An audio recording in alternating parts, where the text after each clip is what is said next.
Assalamualaikum warahmatullahi wabarakatuh. Mohon izin perkenalkan, nama saya Kustiawan dengan NIM 05393493. Mohon izin untuk menjawab beberapa pertanyaan dari tugas 2 dasar-dasar penyuluhan. Untuk yang pertama, komunikasi, pengertian secara umum dan juga dalam konteks penyuluhan. Untuk komunikasi secara umum adalah proses penyampaian pesan atau informasi dari seseorang kepada orang lain sehingga pesan tersebut dapat dipahami secara makna. Dan komunikasi ini melibatkan pertukaran pikiran, perasaan, ide atau gagasan menggunakan bahasa sebagai alat penyampaiannya. Misalnya ada seseorang memberi penjelasan tentang cara penanaman padi kepada temannya agar pemahamannya tercapai. Kemudian kalau komunikasi dalam konteks penyuluhan tersendiri adalah proses pertukaran informasi antar penyuluh atau komunikator dan sasaran penyuluhan atau komunikan, seperti petani dengan tujuan agar sasaran dapat mengerti dan mengaplikasikan informasi yang diberikan untuk perubahan perilaku.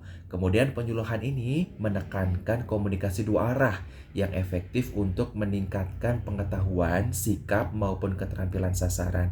Contohnya sendiri adalah penyuluh pertanian yang menjelaskan teknik pertanian baru kepada petani dengan metode tanya jawab agar petani dapat memahami dan juga bersedia menerapkannya di lapangan. Baik, untuk selanjutnya untuk cyber extension. Cyber extension dalam penyuluhan pertanian memiliki beberapa manfaat yang tentunya dapat mendukung kegiatan penyuluhan secara efektif dan juga efisien. Untuk yang pertama yaitu dapat mempercepat penyebaran informasi. Dengan cyber extension memanfaatkan jaringan internet untuk menyebarkan informasi penyuluhan pertanian dapat secara cepat dan juga tepat waktu. Kemudian dapat meningkatkan akses dan ketersediaan informasi. Dengan cyber extension, penyuluh dan petani dapat mendapatkan ketersediaan informasi yang hampir tanpa batas seperti itu. Kemudian selanjutnya adalah mendukung penyusunan materi penyuluhan. Cyber extension membantu penyuluh dalam mengumpulkan dan menyusun materi penyuluhan yang akurat dan lengkap tentunya. Kemudian yang selanjutnya adalah meningkatkan interaktivitas dan komunikasi dua arah. Dan media cyber extension memungkinkan komunikasi interaktif antara penyuluh dan petani. Sehingga proses penyuluhan tidak hanya satu arah tetapi dapat berdialog dan juga bertukar informasi secara langsung. Kemudian juga nomor 5-nya adalah efisien dalam biaya, waktu dan juga tenaga tentunya. Dan yang terakhir adalah mengubah pola pikir dan perilaku petani. Informasi terpadu yang diperoleh melalui cyber extension dapat meningkatkan wawasan dan kemampuan petani dalam mengadopsi teknologi terbaru. Baik, untuk pertanyaan selanjutnya, penyuluh dapat mengefektifkan komunikasi dengan beberapa cara seperti berikut. Untuk yang pertama, dapat menyesuaikan bahasa dan gaya komunikasi dengan karakteristik sasaran. Kemudian menerapkan komunikasi dua arah, dan selanjutnya menggunakan media komunikasi yang sesuai, terus menggunakan materi penyuluhan, kemudian membangun hubungan yang harmonis dan penuh empati dengan sasaran. Yang selanjutnya dapat memberikan contoh praktis atau demonstrasi lapangan agar pesan tidak hanya teoritis saja tetapi juga ada aplikatif dan juga mudah dipraktekkan. Baik, untuk yang selanjutnya yang nomor 4 dalam kegiatan penyuluhan, saya mengidentifikasi tentang kegiatan penyuluhan produksi benih G0 dari Planet. Dalam kegiatan penyuluhan produksi benih G0 dari Planet ini, inovasi pertanian yang disampaikan adalah teknik produksi benih G0 menggunakan kultur jaringan atau in vitro. Tahapan produksi ini melibatkan pengelolaan Planet dari laboratorium, kemudian proses aklimatisasi, pemindahan tanaman indukan, kemudian stek, persiapan lahan, penanaman stek, pemeliharaan meliputi pemupukan, penyiraman, pengendalian hama, hingga panen dan juga pasca panen. Kemudian benih G0 yang dihasilkan dari proses ini merupakan benih dasar yang berkualitas tinggi dan bebas virus dan siap untuk ditanam menghasilkan umbi kentang G1 atau sebagai sumber eksplan untuk kultur jaringan yang lebih lanjut lagi.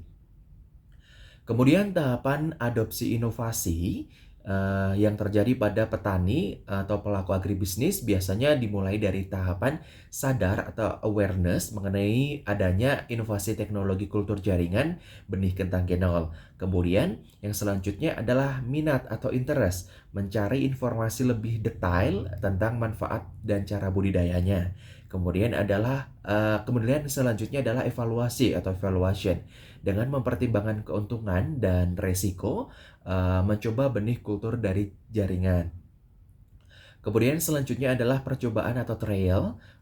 Ini mencoba menanam benih genol di lahan terbatas terlebih dahulu. Kemudian selanjutnya adalah adopsi atau adoption. Nah, bila hasilnya bermanfaat dan juga nyata, maka inovasi akan secara luas diterapkan seperti itu.